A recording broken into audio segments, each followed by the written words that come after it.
Agora, o outro ponto que o Soutor chamou à colação, Seymour Hersh é o principal jornalista norte-americano. É o principal jornalista. É um Pulitzer. É um homem com 85 anos, mas com lúcido. Foi ele que desmascarou, que denunciou, não é desmascarou, denunciou o caso de My Lai 4, em que um tenente, por sua livre iniciativa, chegou a uma povoação, perguntou onde é que estavam os homens, e se não estavam, matou as mulheres e as crianças. E foi Seymour Hersh que denunciou esse crime, e nessa altura os Estados Unidos estiveram muito bem. Julgaram um tenente, foi um caso internacional, foram escritos livros sobre o assunto, e foi um atropelo aos direitos humanos, à dignidade, àquilo que é as regras da guerra, àquilo que é o direito internacional humanitário, os conflitos, e foi Seymour Hersh. Foi ele também que denunciou Abu Ghraib. Foi ele que denunciou Abu Ghraib. Já não houve a apresentação à justiça com a mesma veemência que vimos no Vietnã. Estamos a falar de alguém que fez uma descrição muito detalhada. E depois, porquê é que não o colocam em tribunal? Não é? Se é mentira, porquê é que não o processam judicialmente? Porque Seymour Hersh tem mais informação. E Seymour Hersh é apenas o jornalista que tem a melhor relação com a comunidade de informações nos Estados Unidos. É um homem muito bem informado. E o que o Seymour Hersh diz é extremamente preocupante. Extremamente preocupante. Entra pelos olhos dentro do que o que ele diz, e que vem vindo a reiterar, e houve outro jornalista norte-americano, que me foge agora o nome dele, que veio corroborar, porque recebeu informação também em conformidade, nomeadamente porque houve gente no Departamento de Estado e na CIA que achou este plano uma idiotice, um erro colossal, e que sabe que este plano vai à revelia da Constituição dos Estados Unidos da América. Porque isto mostra um nível de impunidade com que Biden e a sua entourage gerem o país.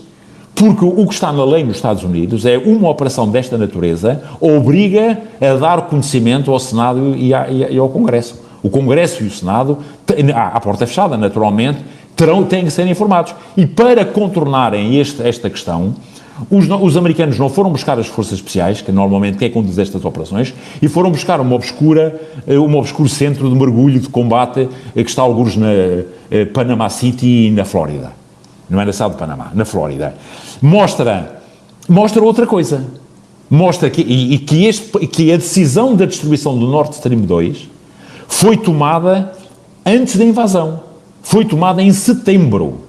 Em setembro foi tomada esta decisão. Mas mostra que quando o Scholz foi, se a memória não me atraiçoa, em janeiro do ano passado a Washington, o Biden teve uma gafe.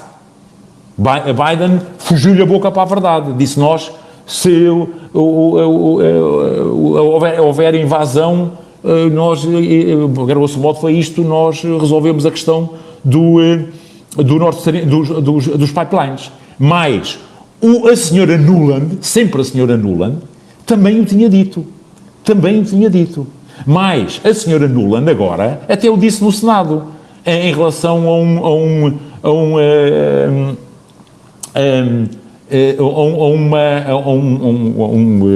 Ted Cruz, salvo erro, um senador que é dos mais assertivos, dos mais nervosos do Senado, e daqueles e dos que defendia a destruição, a neutralização dos pipelines. Mas o deputado europeu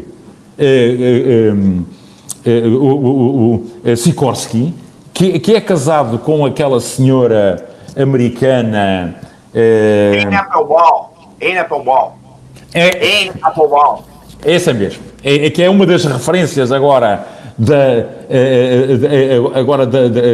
do norte-americanismo, mandou logo, foi um SMS a dizer "Thank you, América". Obrigado, América. Mandou, pôs no Twitter, não é? Pôs logo no Twitter. Como disse, a gente na CIA, gente no Departamento de Estado, alertou para o risco e sugeriu para que isto não fosse para a frente.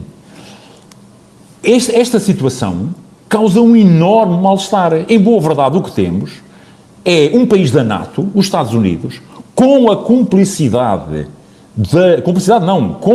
a colaboração, em colaboração com a Noruega, porque agora sabemos os pormenores, sabemos que arranjou-se uma narrativa, portanto foi em junho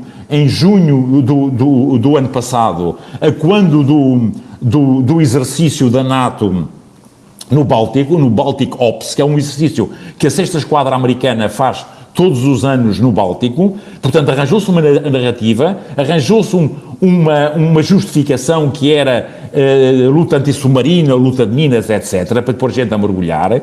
Depois pôs-se o problema dava muito nas vistas rebentar as cargas, colocar as cargas nos 4 pipelines. Escolheu-se um local pouco profundo, na casa de 60 pés, se a memória, não, um pouco mais, não quero 300 pés, salvo erro, portanto, na casa de 60 metros de profundidade, onde é possível mergulhar. Depois há a descrição de outro jornalista que alguém lhe relatou que chegou um helicóptero com a gente civil que entrou no navio e seguiu e depois voltou sem as caixas que levou, portanto já é outra descrição. Depois punha-se o problema que dava muito nas vistas rebentar as cargas logo a seguir ao exercício e optou-se por colocação de cargas com um temporizador e em setembro foi um avião, o P3 norueguês, que lançou uma sonoboia e a sonoboia ativou as cargas e três rebentaram e houve um pipeline do Nord Stream 1 que não rebentou, mas o Nord Stream 2 foi todo neutralizado e rebentou, e há imagens como está, a explosão é muito grande porque os pipelines ficaram bastante amolgados. Isto consubstancia o quê? Consubstancia que um país da NATO atacou com a colaboração de outro país da NATO e com a conivência de outros dois, da Dinamarca e da Suécia, que foram informados, atacou uma infraestrutura crítica do outro país da NATO. Porque, em boa verdade, o Nord Stream é em 51% da Rússia, mas é em 49% da Alemanha. E mais, o Nord Stream 2 foi feito a pedido da Alemanha. Isso é que ninguém diz. O Nord Stream 2 foi começado a ser feito em 2015. Porque na sequência se me permite mais um minuto, doutor, apenas para apresentar este ponto que pode ser interessante para quem não está. A seguir, muito obrigado, a seguir à questão da Crimeia, a seguir, portanto, à anexação da Crimeia, como nos recordamos, a Rússia foi sujeita a um conjunto de sanções, a um plano de sanções. E o Putin referiu na altura que não havia mais pipelines, não se fazia mais pipelines. E foi Merkel, e como nos recordamos, a Alemanha, com Merkel, resolveu acabar com a energia nuclear, aliás, a transição para a energia verde. Acabar com os reatores nucleares, com as centrais nucleares, e acabar com as centrais a carvão, com aquela meta do Green Deal que depois a União Europeia absorveu. Mas a política alemã tinha um espaço temporal para acabar com nuclear e com o carvão. E isso passava por aumentar exponencialmente o gás, porque o gás tem uma pegada ecológica muito menor que o carvão, naturalmente, e muito menor e muito menos risco, porque a ideia de Fukushima ainda está no cérebro das pessoas, de Fukushima e de Chernobyl, não é? Portanto, está na mente das pessoas. Foi Merkel que pediu o Nord Stream 2. E o Nord Stream 2 poderá ter sido a contrapartida russa para o Acordo de Minsk. O Acordo de Minsk, que em boa verdade assegura ao Donbass a autonomia, o estar no Estado Federal, a contrapartida à Alemanha segundo algumas fontes, segundo alguns analistas, terá sido a construção do Nord Stream 2. E o Nord Stream 2 começou efetivamente a ser construído a partir de 2015, com todas as peripécias. Lembramos que houve logo um pacote de sanções, até que o navio, a empresa que estava a lançar os pipelines era a Suíça. É estranho a Suíça que não tem mar lançar pipelines no mar, não é? E rapidamente saiu, e os russos mandaram vir o almirante qualquer coisa, não me lembro agora, do outro lado do mundo do Pacífico, e acabaram o Nord Stream 2, e o que é uma verdade é que o Nord Stream 2 houve sempre a intenção norte-americana porquê? Para precisamente cortar o cordão umbilical, mas a Noruega não é parte desinteressada no processo, porque a Noruega é o grande produtor de hidrocarbonetos na Europa, e aliás no dia seguinte à destruição do Nord Stream inauguraram o Baltic Stream, não é? Que abastece da Noruega, dos terminais da Noruega para a Polónia. A Polónia esfregou as mãos também, isto fica tudo entre amigos. Agora, como é que a Alemanha, não é, digere esta coisa? Naturalmente, Seymour Hersh deu uma entrevista, eu creio que foi a Die Welt, não é?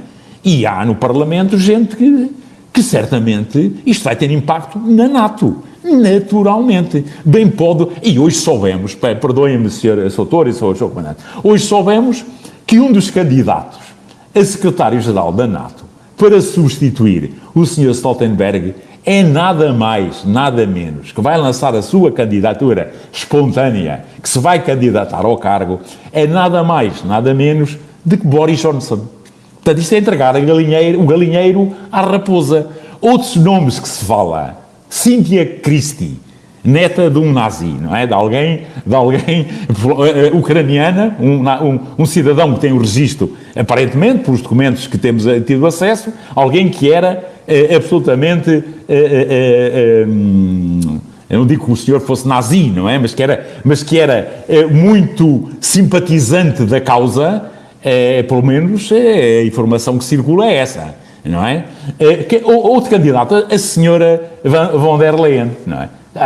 Mas o outro candidato, Pedro Sánchez, isso tudo bem, não é? Mas a senhora von der Leyen, não é? Ela deu cabo do exército alemão, não é? Está a dar cabo da União Europeia, pode ir dar cabo da NATO, já agora, não é? Isto é uma opinião pessoal que eu peço, a tolerância e a compreensão a quem nos está a ver, não é? Mas são estes fervorosos defensores dos valores europeus, não é? E agora sabemos Boris Johnson. Portanto, esta é a realidade, não é?